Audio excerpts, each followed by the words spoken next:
Hey, hello everyone. Thank you all for coming tonight. I will be delivering a speech. I hope everyone's doing swell, nice and cozy. Sit back, relax, and let's get to it.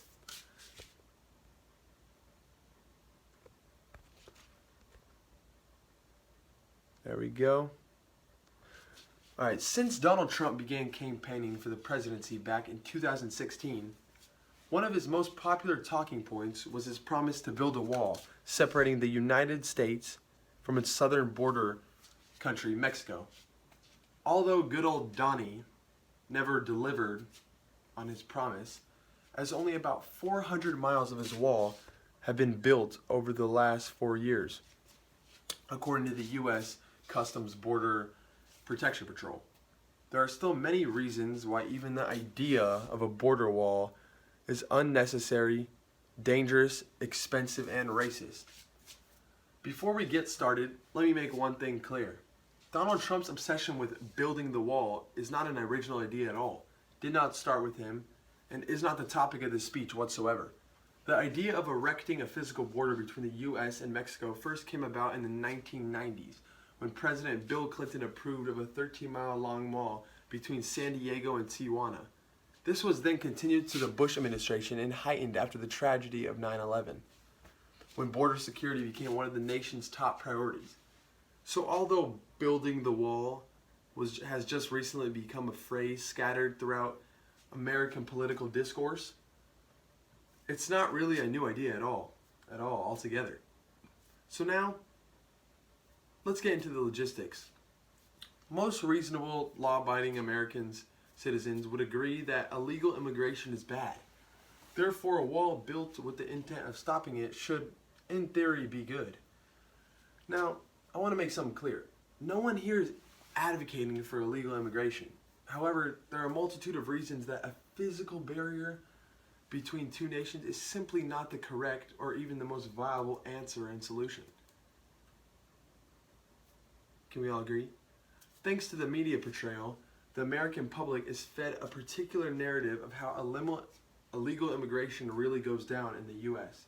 Mexican citizens are portrayed as lazy criminals who can't be bothered to follow our rules and regulations obtaining legal citizenship, so they just go through the back door, hopping across the border when no one's looking, and spend the rest of their lives sliding by ICE agents whenever they run into them. That's just ridiculous. This is what the media wants us to believe is happening every day under our noses. The fact tells us that simply just isn't the case. While people definitely do cross the border from Mexico, according to the NPR, for the past 30 years, visa overstay has been the main contributor to illegal immigration, not physical border hopping. In fact, in 2019 was the 7th consecutive year in which visa overstay was responsible for the estimated double the illegal immigration as border hopping. Now, what is visa overstay, some of you may ask? Well, a visa is an official document in which an individual must obtain to temporarily enter a country, kind of like a permission slip. Some countries do not require visas for travel, like between the U.S. and some regions in Europe, but vigorous screening process is required in order to obtain the elusive visa. Once the visa is obtained, the individual is allowed to remain in the specified country for the allotted time. Anything past the allotted time is considered illegal immigration. Visa overstay is what happens when individuals let their visa expire and choose to remain in the country. This infrastructure in the place for enforcing visa is, yep, you guessed it, virtually non-existent. Yet the majority of illegal immigration is a result of purposely letting the visas expire. Should we not, as a nation, be worried about illegal immigration, focus more of our money and attention to the real culprit? Now you might be asking yourself, money? What does he mean, money? Well, let me allow to explain. The mere 13 miles of border wall built under the Clinton administration cost American taxpayers upwards of $39 million. And for what, you may ask? Now let's imagine that the Trump administration had managed to uphold their promise of building the wall. The southern border of the U.S. shared by Mexico spans roughly 2,000 miles. If we divide that total by 13 and then multiply the $39 million it took to build the wall, we're left with a grand total of $5.8 billion. And that was back in the 90s when Big Macs were still 99 cents. Speaking of Big Macs, in today's money, $5.8 billion is enough to buy nearly 1.5 million Big Macs, over 29,000 Lamborghinis, or even win the Nevada Powerball, which is equivalent to about 146 times. Since we're talking numbers, let me give you a couple more.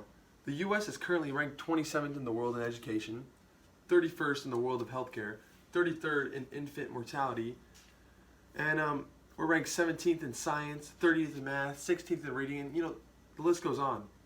Couldn't that money set aside for a border wall supposed to fight an invisible enemy be relocated to things that actually, are important? Suddenly, building the wall is starting to sound less and less relevant. In addition to these arguments, the building of a physical border between the U.S. and Mexico is also racist. It's just outright racist. Again, no one is advocating here for illegal immigration. Everyone wanting to immigrate to the United States should do so by following the rules, laws, regulations set by the country. This statement is not racist at all in any nature. However, the idea for a border wall has turned into something so much more complex than just a push for upholding the law.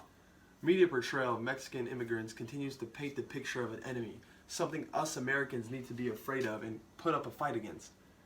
As an article mentioned on WorldStar put it in the American immigration, the border between Mexico and the United States is a symbolic boundary between the United States and a threatening world. If anything, the border wall is just a symbol of division, of exclusion, of hate. President Trump said himself during a rally in 2016, when Mexico sends their people, they're not sending their best. They're bringing drugs, crime, rapists. Is this rhetoric, hateful portrayal of Mexican immigrants that has ruled the chanting of "build the wall" in recent years? Do people that regurgitate these phrases genuinely care about following the law? Are they simply patriots, willing to do anything to uphold the country's honor? Or is this an excuse to display their buried prejudices and racist tendencies against people who look different? People who don't speak English? Regardless of your opinion on immigration policies, one thing about the border wall has become increasingly clear in recent years is that the wall is an empty promise that has accomplished nothing except being a monumental waste of money, time, and resources. It's as simple as that.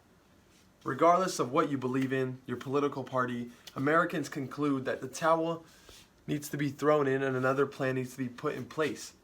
Should illegal immigration be stopped? Yes, undoubtedly. Should people follow the law and path obtaining the legal citizenship? Yes. But is the border wall really a feasible solution? Nope. Not even close. Thank you so much for listening to my speech, and hope you guys all have a good one.